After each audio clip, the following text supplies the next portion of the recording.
Buenas noches.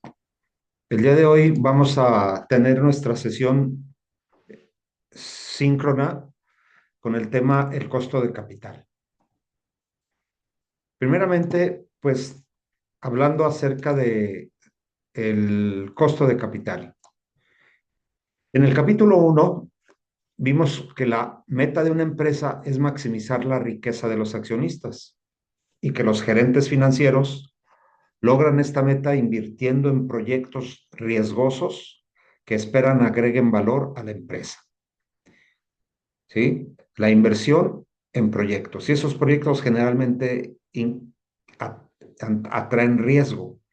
El riesgo, pues, es una medida que nosotros ya vimos cómo se puede estimar y que, pues, debe de ser comparada con el rendimiento. El rendimiento va a ser o va a estar en función del costo de capital. ¿Sí? ¿Qué es el costo de capital? La tasa de rendimiento que los gerentes financieros usan para evaluar todas las oportunidades posibles de inversión y determinar en cuál de ellas conviene invertir a nombre de los accionistas de la empresa. El costo de capital representa el costo de financiamiento de la compañía y es la tasa mínima de rendimiento que debe pagar un proyecto para incrementar el valor de la empresa. Las inversiones con una tasa de rendimiento por arriba del costo de capital incrementarán el valor de la empresa y los proyectos con una tasa de rendimiento por debajo del costo de capital mermarán o disminuirán el valor de la empresa. Así, por ejemplo, si estimamos para un proyecto de inversión el costo de capital del 15%, ¿verdad? Y este proyecto tiene un rendimiento del 14%, bueno, pues entonces está por ahí la oportunidad de decidir que no se debe emprender el proyecto porque está por debajo del rendimiento. Más bien, el rendimiento está por debajo del costo de capital. Si el rendimiento fuera del 20% y el costo de capital del 15%, pues se asumiría que ese proyecto es rentable, ¿verdad? Simplemente vamos a comparar el costo de capital con la tasa de rendimiento mínima esperado en cada proyecto. El costo de capital de una empresa se calcula en un momento determinado y refleja el costo futuro promedio esperado de los fondos a largo plazo utilizados por la empresa. ¿Por qué de esta manera? Pues porque no hemos llegado al futuro, nosotros vivimos el presente y tenemos que hacer una proyección del costo en el futuro, porque es ahí donde vamos a obtener nosotros los ingresos para poder evaluar la rentabilidad o no. Si bien las empresas normalmente recaudan dinero de distintas fuentes, es decir, hay varias fuentes de financiamiento, el costo de capital refleja la totalidad de las actividades de financiamiento. Por ejemplo, si una empresa hoy recauda fondos mediante deuda, es decir, contrae deuda a través de préstamos, y en el futuro vende acciones comunes para obtener financiamiento adicional, entonces los costos correspondientes a ambas fuentes de financiamiento se deberán reflejar en el costo de capital de la empresa. La mayoría de las empresas tratan de mantener una mezcla óptima de financiamiento mediante deuda y capital patrimonial. Para considerar todos los costos de financiamiento relevantes, suponiendo alguna mezcla deseada de financiamiento, necesitamos considerar el costo general del capital, en lugar de solo tomar en cuenta el costo de una fuente específica de financiamiento. En la parte final del tema del día de hoy, vamos a hablar acerca de este tema, el costo de capital promedio ponderado. Es decir, cuando la fuente de financiamiento no proviene de una sola, sino que hay varias fuentes. Ahí vamos a hacer una mezcla o encontrar una mezcla que permita optimizar el financiamiento. En otras palabras, reducir el costo de capital. Las fuentes de financiamiento a largo plazo, nosotros sabemos que existen 4 de ellas. ¿Cuáles son? Pues la deuda a largo plazo, las acciones preferentes, las acciones comunes y las ganancias retenidas. Todos los rublos del lado derecho del balance general, diferentes a los pasivos corrientes, representan estas fuentes de financiamiento. Así tenemos nosotros en el balance general activos del lado izquierdo y del lado derecho tenemos el pasivo y el capital contable. Bueno, dentro de los pasivos, ¿verdad? Consideramos los de largo plazo, no así los pasivos de corto plazo. Los pasivos de largo plazo, ¿verdad? Más todo el capital contable representa la fuente de financiamiento de la empresa. No todas las empresas usan todas estas fuentes de financiamiento, pero la mayoría tienen alguna mezcla de fondos de tales fuentes en su estructura de capital. Si bien la mezcla de fuentes de financiamiento de una empresa refleja su estructura de capital meta, lo que finalmente resulta relevante para la evaluación de las oportunidades futuras de inversión de la empresa es el costo marginal de capital necesario para recaudar el siguiente peso marginal de financiamiento. En otras palabras, vamos a hacer un análisis del costo de financiamiento de cada una de las fuentes que nosotros tenemos acceso y vamos a comparar los ingresos provenientes de ese financiamiento con los egresos que se deben de llevar a cabo para cubrir el financiamiento obtenido.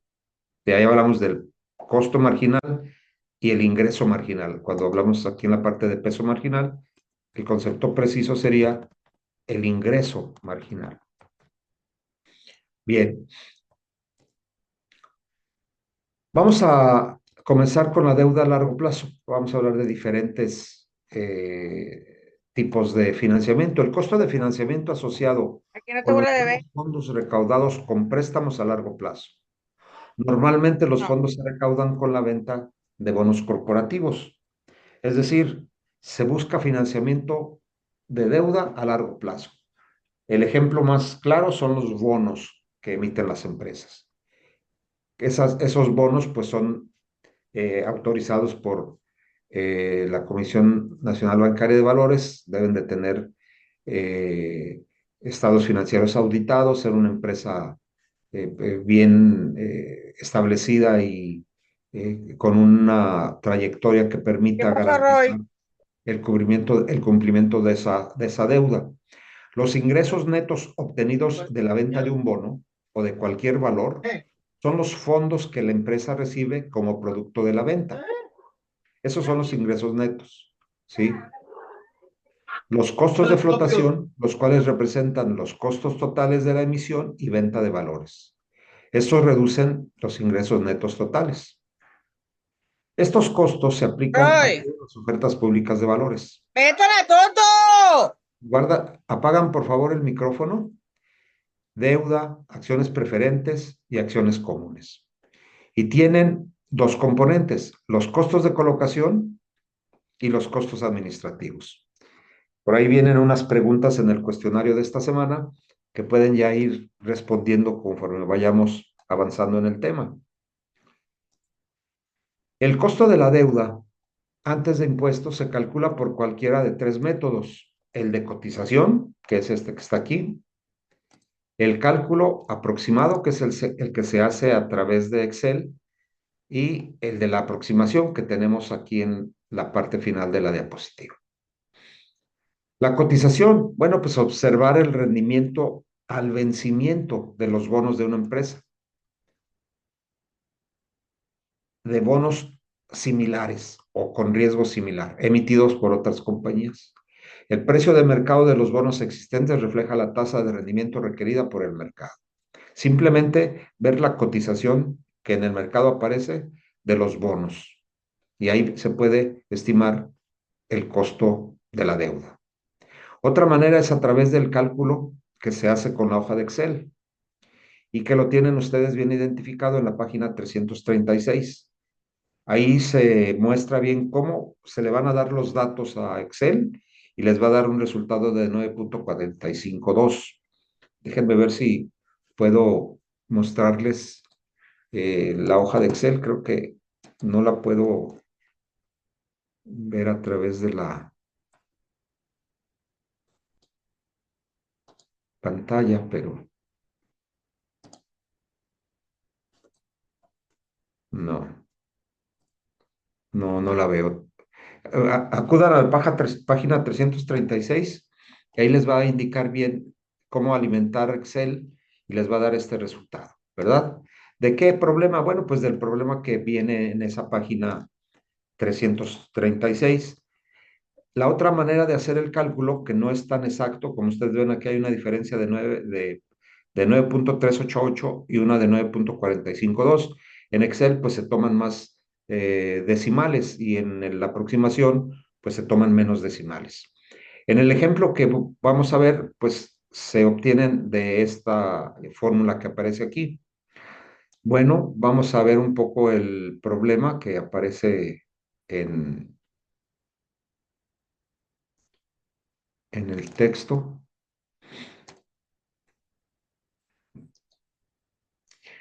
Dice, la Ditches Corporation, una empresa importante fabricante de hardware, está considerando la venta de bonos con un valor de 10 millones de pesos a 20 años y una tasa cupón, es decir, la tasa de interés anual establecida del 9%. A 20 años con una tasa cupón del 9%. Cada uno con un valor a la par de 1,000 pesos. 100 millones, 10 millones y cada bono un valor a la par de 1,000 pesos. Ese valor a la par es su valor nominal. Como los bonos de riesgo similares ganan un rendimiento del 9%, la empresa debe vender los bonos en 980 pesos para compensar la tasa de interés cupón más baja. ¿Sí? El 9% de 1,000 sería lo que reduce el precio de venta. Los costos de flotación representan el 2% del valor a la par del bono, es decir, 0,02 por 1,000. Esto es 20 pesos. Por lo tanto, los ingresos netos para la empresa obtenida de la venta de cada bono es de 960. 980 menos 20, 960. ¿Sí? ¿Qué son 90 pesos? Pues 90 pesos es el 9% de 1,000. Vamos a regresar a la diapositiva o a la presentación y tenemos nosotros la fórmula, ¿no? La aproximación del capital de, de deuda, pues es igual a I más I es el rendimiento que se va a dar en pesos, 90 pesos, ¿sí? Más 1,000, que es el valor nominal del bono, menos el valor de venta del bono. Es decir, se van a recibir 960 por cada bono sobre 20, que es el periodo de vencimiento del bono.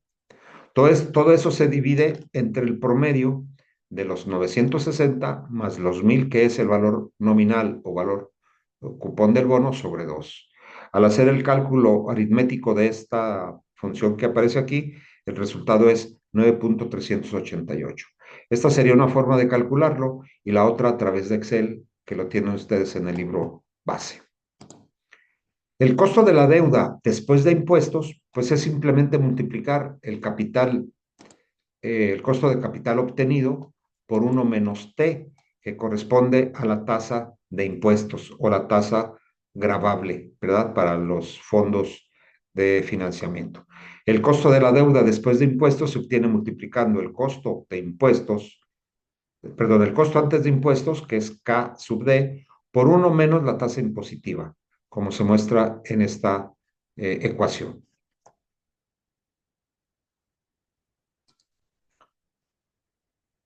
Ahora veamos cuál es el costo de capital de las acciones preferentes. Sabemos que las acciones preferentes representan un tipo especial de participación patrimonial. Estas ofrecen a los accionistas preferentes, a los que compran las acciones, pues, el derecho de recibir sus dividendos pactados antes de que se distribuya cualquier ganancia a los accionistas comunes. Es un dividendo garantizado. La mayoría de los dividendos de las acciones preferentes se establecen como un monto en pesos. Cuando los dividendos se establecen de este modo, las acciones se conocen como acciones preferentes de X pesos. Así, las acciones preferentes de 4 pesos se espera que paguen a los accionistas preferentes 4 pesos de dividendos anuales por cada acción preferente que mantiene en su propiedad. Algunas veces los dividendos de las acciones preferentes se establecen como una tasa porcentual anual. Esta tasa representa un porcentaje del valor a la par o nominal, que es igual al valor del dividendo anual. Por ejemplo, se esperaría que una acción preferente con un dividendo anual del 8% y un valor a la par de 50 pague un dividendo de 4 pesos por acción. 0.08 por 50 es igual a 4 pesos. De una o de otra forma, podemos nosotros establecer o saber cómo se establece el dividendo garantizado, ya sea en pesos o en porcentaje. Para calcular el costo de las acciones preferentes, tenemos nosotros un método que se conoce como eh, el que simplemente a través de la aplicación de la fórmula.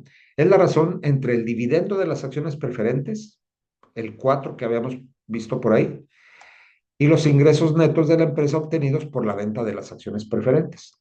Acuérdense que los ingresos netos son el resultado de restarle los costos de flotación. Los ingresos netos representan la cantidad de dinero que se recibirá menos cualquier costo de flotación. Así, el costo de las acciones preferentes es igual a la razón de los dividendos preferentes sobre el ingreso neto por la venta de la acción preferente. Ejemplo, dividendos preferentes del precio, por ejemplo, DP es igual al 10% del precio de venta de la acción preferente de 87 pesos. Los costos de flotación son de 5 pesos, por lo tanto el ingreso neto es de 87 menos 5 es 82. El dividendo pues va a ser el 10% del valor a la par de la acción, 87 pesos. Punto 10 por 87 dividido entre el ingreso neto, es decir, 82. Ese me da un costo de capital del 10.6. Es la manera de calcular el costo de capital de las acciones preferentes. No nada más tenemos acciones preferentes, también tenemos acciones comunes. Y es el rendimiento requerido de las acciones comunes por los accionistas en el mercado.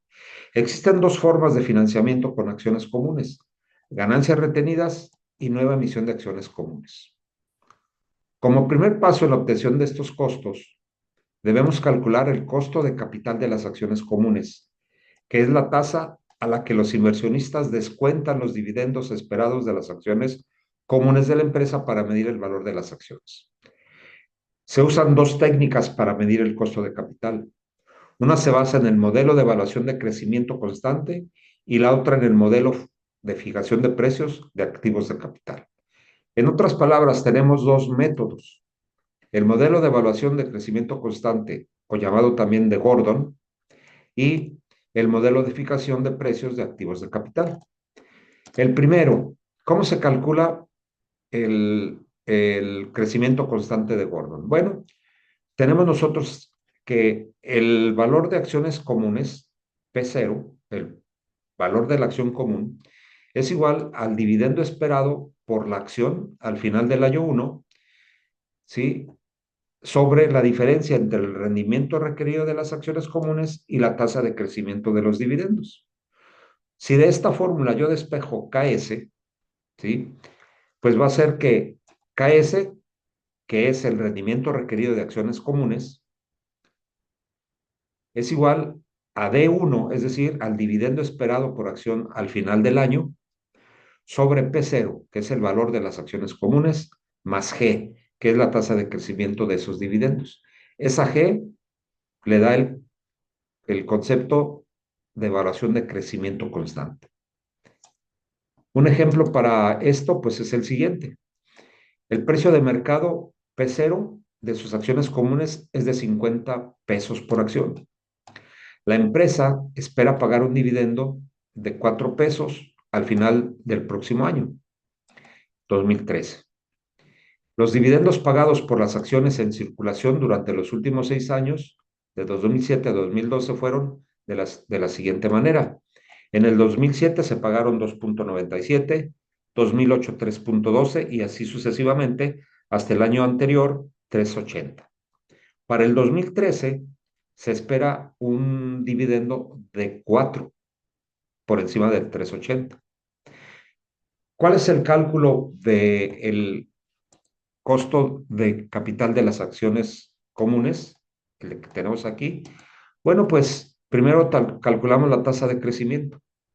Se obtiene dividiendo 3,80, que es el valor último registrado, sobre el valor primero, 3,80 entre 2,97, menos 1/5. Esa es la tasa de crecimiento constante. 5 porque es el número de datos observados. 1, 2, 3, 4, 5. Eso me da una tasa de crecimiento del 5,05%. Bueno, sustituyo en la fórmula anterior la G, que aparece aquí, es ese 5,05%, ¿verdad? 4 pues corresponde al dividendo eh, estimado, que es de 1, y P0 va a corresponder a los 50 pesos que aparecen acá arriba. Es el precio de las acciones. 4 entre 50 más 0,05 es 0,08 más 0,05 suma 13%. Esa es la forma de calcular el costo de capital de las acciones preferentes. Otro método es a través del modelo de fijación de precios de capital, o llamado MPAC. Este se aplica la fórmula siguiente. KS es igual a RF, que es la tasa de rendimiento libre de riesgo, generalmente de los CETES. KM es el rendimiento del mercado de valores. B es el coeficiente beta, que mide el riesgo no diversificable de la empresa y que es proporcionado por el mercado de valores, y el cual nosotros vamos a identificar en la información que presenta. Usamos ese modelo y obtenemos el costo de capital, ¿verdad? Un ejemplo: los asesores de inversión de la empresa y sus propios analistas indican que la tasa libre de riesgo de los CETES en el momento es del 7%. El coeficiente beta de la empresa es de 1,5%, es decir, de la empresa que pertenece a la cual, de la empresa a la cual pertenece, o del mismo giro a la cual pertenece la empresa que estamos evaluando. Y el rendimiento del mercado de valores, ¿sí? Que es K sub M, es igual al 11%. Esta información se debe de proporcionar o recabar. RF, beta y K sub M. Simplemente sustituimos en la fórmula y decimos el costo de capital va a ser igual al 7% más 1,5 que multiplica a 11 menos 7, y todo eso me da 13%. El costo de capital de las acciones comunes del 13% representa el rendimiento de los inversionistas que requieren, perdón, para invertir en las acciones comunes de esta empresa. Este costo es igual al que se calculó con el método de crecimiento constante. Acá lo tenemos, 13%, y con el modelo de MPAC, 13%. Bien.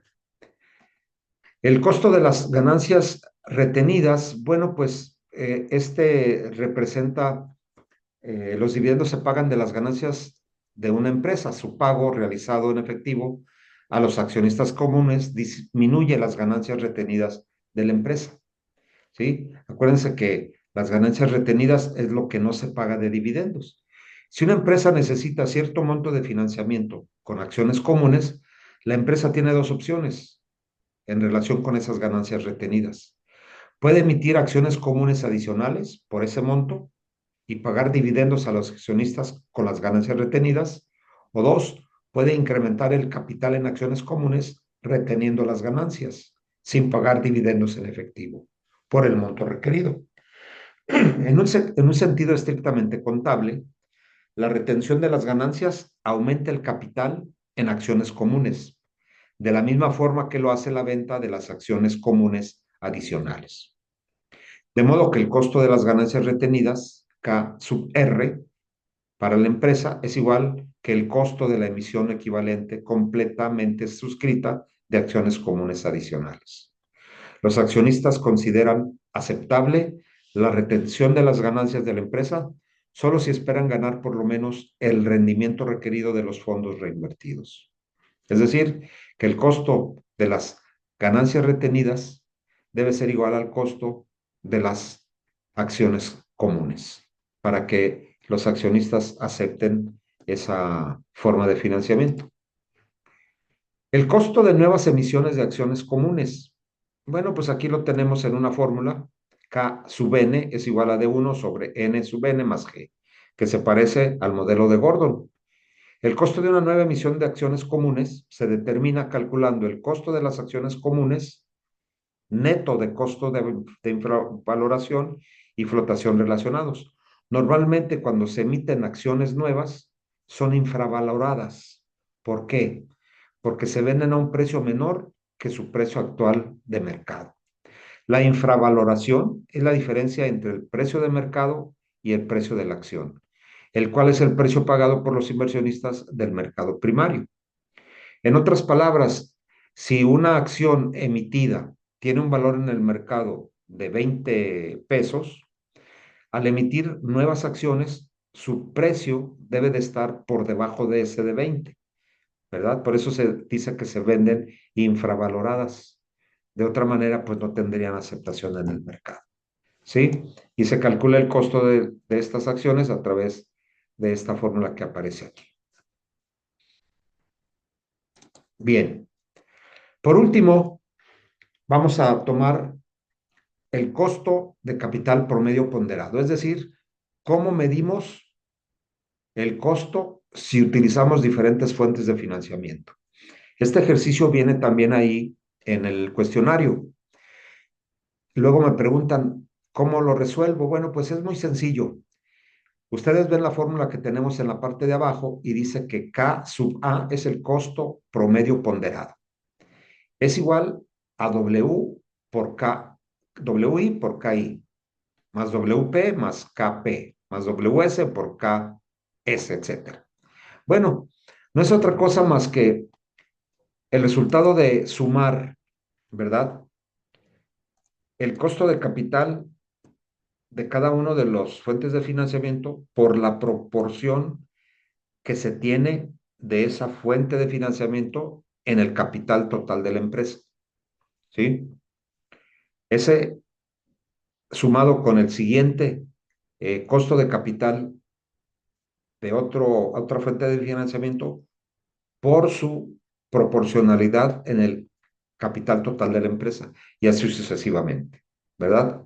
Por ejemplo, si el costo de capital de la empresa para el deuda a largo plazo es del 10%, aquí sería 0.10 por, y el costo de capital es de 20%, es 0.10 por 20, más el costo de capital de las acciones preferentes, 13%, 0.13 por, y eso representa el 50% del capital, pues ya es 50 y 20 ya lleva 70. Aquí sería 0.13 por 0.5, más el costo de las acciones comunes, que sería el restante 30%, 0.30, por el 12% del costo del capital proveniente de las acciones comunes, pues sería 0.30 por 12. La suma de todo eso me da el capital, el costo de capital promedio ponderado. Por conveniencia, vamos a ver que destacan aquí en esta fórmula tres aspectos importantes. Por conveniente de cálculo, es mejor convertir las ponderaciones a forma decimal y dejar los costos específicos en términos porcentuales. En el ejemplo que les doy, la ponderación debe de ser de, si es del 20%, pues 0.20.